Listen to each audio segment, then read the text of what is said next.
Olá, pessoal do terceiro ano. Na nossa aula de hoje, nós vamos falar sobre a especiação. Então, nós já falamos sobre as teorias evolutivas, nós já falamos sobre como essas novas espécies surgem, né, e vão evoluindo ao longo dos tempos, ao longo dos anos. Nós já falamos sobre a evolução humana, como o processo da evolução humana aconteceu. Então, hoje a gente vai entender quais são os mecanismos, né, e como é que essas novas espécies vão surgindo, o que é que faz para que o que acontece na natureza, o que acontece no ambiente para que essas espécies apareçam, certo? Então vamos lá. Primeiro a gente tem que entender o conceito de espécie. Então assim, o conceito de espécie ele é muito amplo e ele tem de várias formas.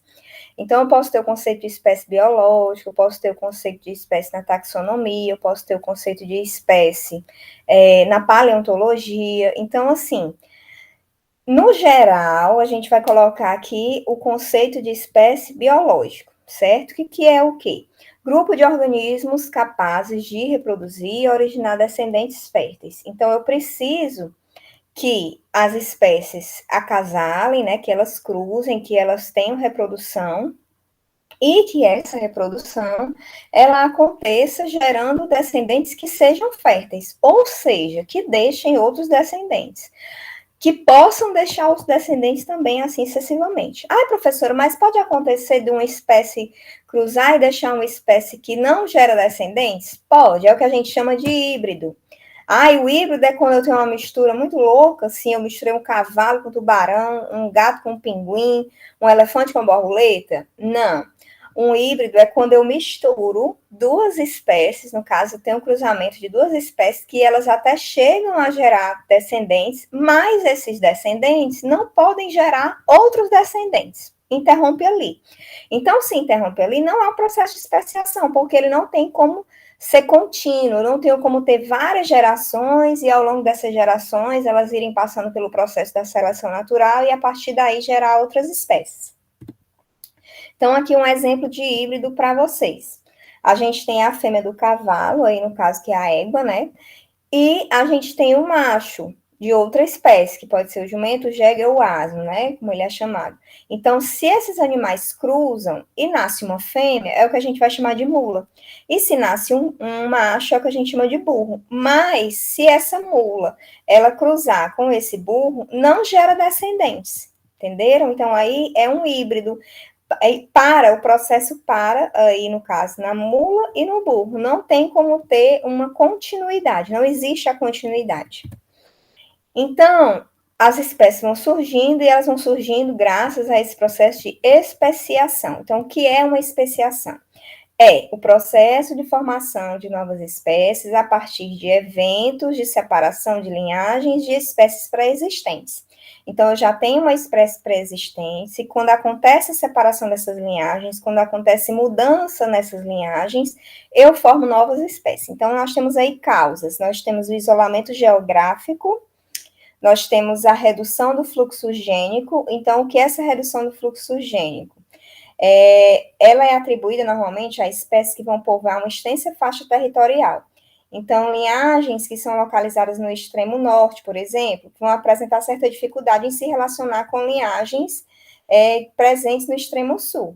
Então, mesmo que não tenha uma barreira, né, isolando essas duas linhagens, o fluxo gênico, ou seja, a troca do DNA desses indivíduos, ele vai ser mais difícil e vai acontecer só dentro da mesma população, então acaba sendo reduzido. Isso pode causar processo de especiação, essa redução do fluxo gênico.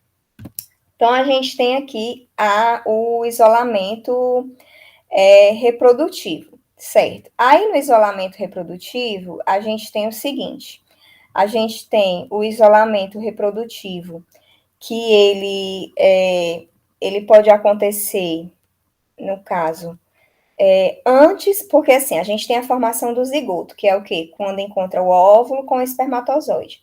Então, eu posso ter um isolamento pré-zigótico, ou seja, eu posso ter um isolamento que vai impedir a fecundação, certo? Então, aí, e eu posso ter um isolamento pós-zigótico, ou seja, o espermatozoide se encontra com o espermatozoide, mas eu posso ter dois casos, ou a inviabilidade do híbrido, ou seja, eu formo um filhote, mas esse filhote ele não vinga, ele não se desenvolve, ou eu tenho a esterilidade do híbrido, que é o que acontece ali com a mula e o burro, que eu dei o exemplo para vocês, certo? Então, aí é o que tem, né, em relação ao isolamento. Aí a gente tem aí, dentro desse isolamento reprodutivo, a gente tem o isolamento temporal. O que é esse isolamento temporal ou sazonal? É quando a temporada de acasalamento de duas populações vai ocorrer em estações diferentes. Como assim? Eu posso ter espécies de rãs que vivem no mesmo habitat, mas não se reproduzem na mesma época. Entenderam? Então, esse isolamento também se aplica, por exemplo, a alguns tipos de plantas, que esses indivíduos, eles vão ter o momento de reprodução em épocas diferentes, em estações, vamos dizer assim, diferentes. Eu tenho a ecológica, ou de habitat, que são quando duas populações se encontram em habitats diferentes, mesmo que na mesma região. Então, assim, um exemplo. O leão e o tigre, eles não cruzam por quê? Porque eles vivem em habitats diferentes, mas se eles estivessem no mesmo habitat, eles poderiam cruzar, certo? Mas aí no caso do leão e do tigre, eles geram o liger, que também é um híbrido, que não gera descendentes. Eu posso ter um isolamento comportamental, que esse isolamento comportamental indivíduos de determinada espécie não apresentam atração sexual por outra espécie, de um modo geral. Então, assim, eu tenho comportamentos diferentes, isso acontece bastante com pássaros. O canto do pássaro macho ou seu comportamento sexual durante a temporada de acasalamento é atrativo apenas para fêmeas de sua espécie, não é atrativo para fêmeas de outra espécie, certo? E eu tenho o isolamento mecânico, é quando os órgãos sexuais de duas populações não são complementares, o que impede a cópula e a transferência dos gametas. Um exemplo, angiospermas, não, porque são plantas que têm frutos, não pode germinar o tubo polínico no estigma de outra flor, porque é incompatível. Então, aí nós temos tipos de isolamento reprodutivo. Aí, nós temos os tipos de especiação, certo? Nós temos a especiação alopátrica, que é o quê? Essa especiação alopátrica, ela é mais comum e ocorre devido ao isolamento geográfico. Então, vocês estão vendo aí que aqui no começo ele coloca assim, ó. Tem a especiação alopátrica, alopátrica, peripátrica, parapátrica e simpátrica. Então, todo mundo aqui no início tem a população original toda igualzinha. Então, na especiação alopátrica, eu tenho aqui uma divisão geográfica, um isolamento geográfico. Então, pode ser um rio que está passando aí, pode ser uma cadeia montanhosa que foi formada. Forma-se essa barreira. Então, vou ficar com uma parte dos indivíduos para cá e outra parte para cá. Depois disso, esses indivíduos vão passar pelo processo de seleção natural, né, desse isolamento, e vão se formar duas espécies distintas, duas espécies diferentes. Essas espécies diferentes que são formadas, elas são, quando elas se encontram de novo, não é possível mais que tenha um cruzamento. Então, aí eu tenho uma nova formação.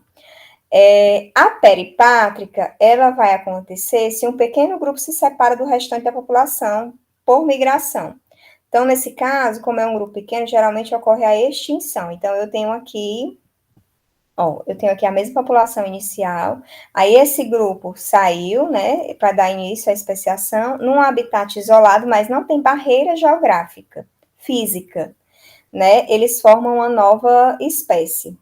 E tem a especiação parapátrica, que ocorre quando não há separação geográfica em uma população. Então, nesse caso, o evento de especiação está relacionado com a diminuição do fluxo gênico, que a gente viu lá. Então, mesmo que não tenha, né, uma barreira separando duas linhagens, a população não cruza aleatoriamente. Um exemplo, uma espécie que ocupa uma grande área territorial, o acasalamento ocorre entre indivíduos mais próximos e, com isso, o fluxo gênico diminui, pois não há uma transferência de genes em toda a população, mas sim em grupos próximos. Vamos aqui para um exemplo mais próximo, vamos dizer assim, na especiação parapátrica, os indivíduos, eles vão copular por afinidade. Então, assim, vamos dizer que você vai namorar. É mais fácil você namorar com uma pessoa, não tem um isolamento geográfico físico, é mais fácil você namorar com uma pessoa da sua cidade, do seu bairro, que é mais próximo a você, do que você ir namorar com uma pessoa que mora lá no Japão, tá? Não estou dizendo que é impossível, estou dizendo que é mais fácil de acontecer. Então, é um tipo de especiação parapátrica, um comparativo, certo? Se eu formasse uma nova espécie. E, por último, até a gente tem a especiação simpátrica, que também não ocorre devido ao isolamento geográfico, né? Então, a gente vai ver que, por isolamento geográfico, vai ser a alopátrica. Então, a gente tem essa espécie povoando uma grande faixa territorial, a ponto de diminuir o fluxo gênico. E tanto é que alguns pesquisadores, eles questionam a frequência com que esse tipo de especiação ocorre, né, porque é mais difícil. Então, a especiação simpátrica, ela ocorre quando grupos dentro de uma população exploram um novo nicho ecológico. Então, vamos dizer assim, eu tenho parasitas, que esses parasitas vão experimentar um novo hospedeiro, né, então, eu tenho um parasita, vamos dizer assim, eu tenho uma espécie de parasita, um carrapato de cachorro. E essa espécie de parasita de carrapato de cachorro, ele acaba indo parasitar um outro animal que não seja cachorro, certo? Um outro mamífero, sei lá. Vamos botar assim, a paca. Aí ele vai parasitar esse outro mamífero, e a partir dali pode se formar uma nova espécie. Então, isso seria uma especiação simpátrica, certo? Então, vamos aqui para a primeira questão que a gente tem aqui, que é uma questão do Enem de 2018. O processo de formação de novas espécies é lento e repleto de nuances e estágios intermediários, havendo uma diminuição da variabilidade entre cruzamentos. Assim, plantas originalmente de uma mesma espécie que não cruzam mais entre si podem ser consideradas como uma espécie se diferenciando. Um pesquisador realizou cruzamentos entre 9 populações denominadas de acordo com a localidade em que são encontradas de uma espécie de orquídea. Aí a gente tem a Epidendro denticulatum. No diagrama estão os resultados dos cruzamentos entre as populações. Considere que o doador fornece o pólen para o receptor. Então, a gente tem, eu não sei se dá para vocês entenderem direitinho, mas assim, a gente tem as espécies aqui, certo? Então, a gente tem doador, quando essa setinha inteirinha, né, que não está partida, polinização induzida e bem recebida. Quando a gente tiver o doador para receptor com essa linhazinha, cortadinha, foi uma polinização induzida, inviável ou nula, ou seja, não deu certo. Então, lembra que ele falou aqui, ó, considere que o doador fornece o pólen para o receptor. Então, a gente tem que ver sempre o sentido do cruzamento aqui. Então, a gente tem a Mata Atlântica e o Cerrado, ambientes diferentes, né? Biomas diferentes. Então, onde eu tenho essa folhinha aqui cinza, é Cerrado. Onde eu tenho essa folhinha mais escurinha, é Mata Atlântica. Então, eu tenho aqui as espécies dessas orquídeas, né? Eu tenho a alcobaça, eu tenho a olivença, eu tenho a maçambaba, a bertioga, cadê, meu Deus, o nome que eu não enxergo? Itapeva, Itirapina, certo? Então, aqui são as espécies. Então, o que é que ele quer saber? Em populações de quais localidades se observa um processo de especiação ovidente? Ou seja, lembra aqui que eu tenho que ver o seguinte, ó, se a polinização induzida foi inviável ou nula, onde eu tiver essa linhazinha pontilhada, não serve. Só serve quando eu tiver essa linhazinha inteira do doador para o receptor, indo e vindo, certo? Então, aqui, ó, nesse caso aqui, que tem esse petit, que é uma espécie também que eu não falei, ó, você tá vendo que a linhazinha escurinha, ela tá indo e vindo, ou seja, uma planta tá recebendo e tá doando, e a outra tá recebendo e tá doando. Aqui também, ó, Bertioga e Petit, eu também tenho uma linhazinha que vai e vem, que vai e vem. E aqui também, ó, Itirapina, né, alcobaça, não enxergo nada, que vai e que vem também, certo? Então, aqui a gente tem que ver quais são esses processos aqui que o doador, ele vai e vem. Mas a gente também tem que ver o seguinte, se eles estão o ambiente que eles estão. Então, onde é que eu tive a especiação evidente? Eu tive aqui, ó, Itirapina e Peti. Então, aqui, ó. Cadê Peti e Tirapina, que eu tô vendo?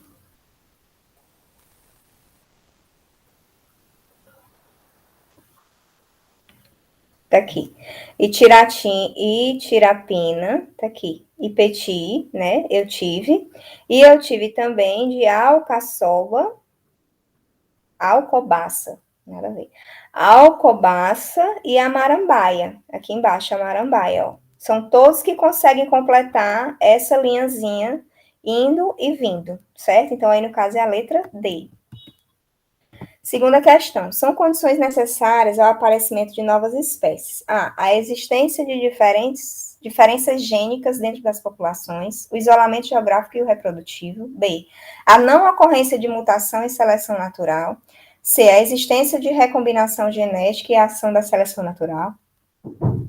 D. A não existência de diferença genética dentro das populações e do isolamento reprodutivo. E é a não ocorrência de isolamento reprodutivo e mutação. Então, de acordo com o que a gente viu, para que tenha um aparecimento de nova espécie, eu preciso de quê? Eu preciso da existência de diferença genética dentro das populações, o isolamento geográfico e o isolamento reprodutivo. Então é isso, pessoal. Obrigada. Espero que vocês tenham gostado e até a próxima aula.